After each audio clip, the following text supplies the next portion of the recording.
보이스피싱 피해가 끊이지 않고 있습니다. 금융기관이나 가족을 사칭하는 데서 더 나아가 최근엔 강남 학원가를 뒤흔든 마약 음료 사건의 배후에도 보이스피싱 조직이 있는 것으로 추정됩니다. 수법이 고도화되면서 그 피해도 확산하고 있는데요. 금융과 행복네트워크 정운영 의장과 함께 어떻게 안전한 금융생활 할 수 있을지 알아봅니다. 의장님 어서 오세요. 네, 안녕하세요. 네, 보이스피싱이 언론을 통해서도 많이 보도가 됐습니다. 누구보다 가까이서 이 사례들을 지켜보셨을 텐데요. 네. 어떤 경우들이 있었습니까? 네, 최근에도 여전히 가족이나 지인 등을 사칭해서 이 메신저 피싱 피해가 굉장히 많아지고 있고요. 네. 또 최근 코로나를 위해서 어려움이 많았잖아요. 그래서 정부 지원금이나 이런 것들을 사칭해가지고 유도해서 보이스피싱으로 이끄는 경우들이 많아지고 있는데요.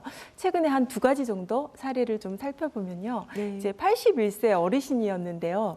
이게 문자로 온 거예요. 따님으로 착각한 거죠. 그래서 뭐 원래는 우리가 이게 정말 맞니 하고 전화해봐야 되는데 그렇게 못하시고 딸이겠지 하고 이제 개인정보를 다 준 거예요. 개인정보를 다 주고 나니까 이제 이 범죄자는 어떻게 하겠어요? 그걸로 인해서 이제 모바일 인증서 뭐 이런 걸 다 받아가지고요. 밤 시간 내에 거의 2억 원의 돈을 다 탈취해서 계좌로 거의 15개 계좌로 69회에 걸쳐서 이체한 그런 사례가 있었고요. 네. 그다음에 청작년 같은 경우에 이제 아무래도 여러 가지 대출 돈이 필요한 상황이 되면 이 광고나 이런 거에 되게 예민해지거든요. 네. 그러다 보니까 그 주요 은행, 그다음에 정부의 지원금이다 뭐 이런 것들을 이제 이용해 가지고 대출을 미끼로 해서 상담 전화를 하게 합니다. 그런데 이제 02-1588 이렇게 되어 있기 때문에 상담 전화를 하게 되죠. 필요하니까. 그런데 상담 전화만으로 이게 보이스피싱을 당하는 건 아니지만 이미 그렇게 되면 유도하게 돼가지고요. 이렇게 이끌 수밖에 없도록 그렇게 잘 유혹을 하거든요. 네. 그래서 이제 그렇게 해서 일어나는 경우들이 상당히 많아지고 있습니다. 아, 정말 수법과 유형이 아주 다양한 것 네, 같습니다. 그동안 피해자들을 직접 만나서 조사와 연구도 많이 진행을 해오셨습니다. 이 피해 사건의 어떤 두드러진 특징도 있었을까요? 그러니까 저희가 지금 보이스피싱 그러면 한 번 정도씩은 다 전화나 문자로 받아보셨을 거예요. 네. 그런데 그렇다고 해서 피해액이 모두 다 발생하는 건 아니거든요. 이제 문제는 전화를 받을 수는 있는데 피해액이 발생했느냐가 되게 중요해요. 그래서 네. 피해액이 발생한 분들의 어떤 특징을 보니까 전반적으로 그 남성들이 여성들보다 더 피해 발생이 좀 높고요. 그렇습니까? 예, 그리고 현재 미래생활 만족도도 좀 낮고, 그다음에 돈을 빌리려고 했을 때 이렇게 접근할 수 있는 금융 접근성, 금융 포용도가 좀 낮은 분들, 그다음에 금융사기 대응 역량이라는 이 부분에 있어서도 좀 그 역량 수준이 좀 낮은 분들이 많이 이제 노출되어 있는 그런 상황입니다. 네, 어떤 경제적 약자들에게 더 네, 잔인한 맞습니다. 보이스피싱입니다. 네, 뉴스 보도도 사실 많이 되고요. 네. 최근에는 예방 교육도 많이 늘어난 것 같은데 이런 피해가 왜 이어진다고 보십니까?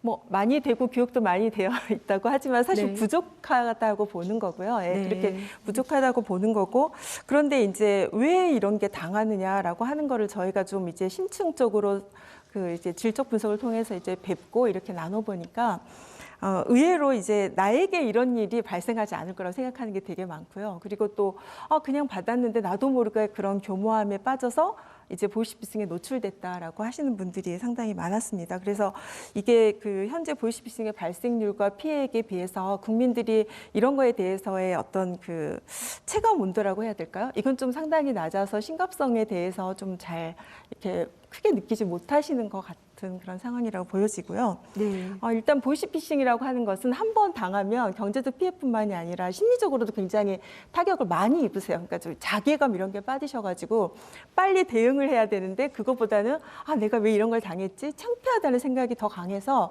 이제 대응을 못 하시다가 놓치는 경우도 상당히 많이 있는 그런 상황입니다. 네, 심리적 피해에 대해서 지적을 해주셨습니다만 연구 결과 하나 보면요. 네네. 예, 금융사기 피해자 가운데 삶의 의욕을 잃었다 이런 경우가 12%가 넘고요. 이 자살 충동을 느꼈다는 응답도 4%나 됩니다. 정말 심각한데 네. 정부도 대책을 내놓고 있습니까?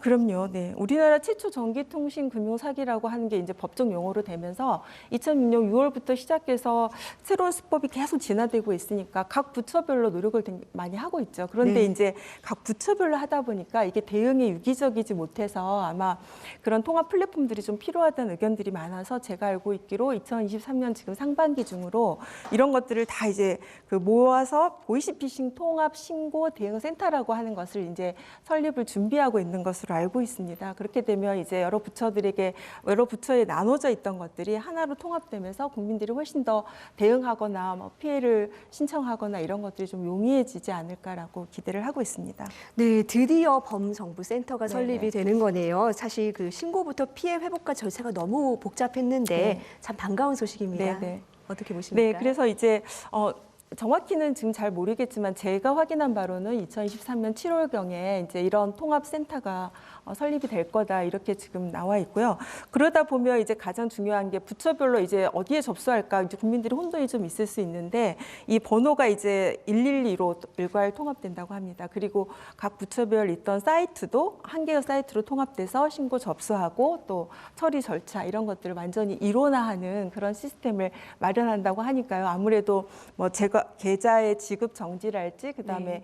뭐 범죄에 이용된 그 전화번호랄지 또 범죄 피해금 환급이랄지 이런 것들이 좀 더 용이해지고요. 또 무엇보다 이제 데이터가 많아지다 보니까 현장에서 훨씬 더 즉시적으로 사용할 수 있도록 그런 데이터가 축적이 잘 되지 않을까라고 기대가 됩니다.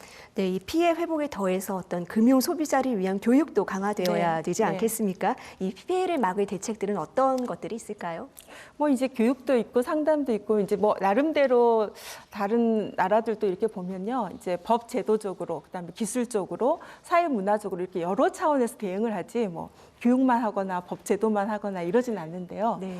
이제 우리나라가 기본적으로 이제 법 제도나 기술적 대응에 대해서 다른 선진국처럼 노력을 많이 하고 있는 것으로 알고 있는데 이제 교육이나 이런 문화 운동 같은 것들은 좀 부족한 것 같습니다. 네. 그래서 기본적으로 이제 좀 사실은 주요 인기 있는 채널들, 예능 프로그램이랄지 국민들에게 인기 있는 프로그램에서 이 보이스피싱에 관한 아주 몇 가지만이라도 좀 잘 홍보해주고 이렇게 네. 잘 노출해주는 게 되게 중요합니다. 그러니까 반복학습이 중요한 것처럼요. 네. 이게 딱 대면에서 교육한다 이러기보다는 이런 노출이 좀 언론의 역할이 굉장히 클 것 같고요. 네. 특히나 이제 같은 거라고 하더라도 요즘 청년들은 상당히 받아들이는 게 다르기 때문에 왜냐하면 청년들 보이스피싱도 굉장히 늘어나고 있거든요. 네. 네, 그래서 이들을 위해서 조금 좀 팬시하게 좀 재미있는 방식으로 이런 것들에 대한 고민을 많이 해야 되고요. 이제 무엇보다 제가 느낀 거는 이 보이스피싱 하려고 하는 자들은 뭐 법적, 제도적, 이런 기술적인 것들을 우리보다 훨씬 공부를 많이 해서요. 나오면 허점을 찾습니다. 그래서 네. 그 허점을 이제 벗어나서 어떻게 해볼까라고 연구를 너무 많이 하는데 저희도 좀 더 치밀하게 집중적으로 할 필요가 있을 것 같습니다. 네, 편리하고 안전한 금융 생활을 통해 안전감과 자신감, 만족도까지 높일 수 있게 되기를 바라겠습니다. 오늘 말씀 잘 들었습니다. 네, 고맙습니다.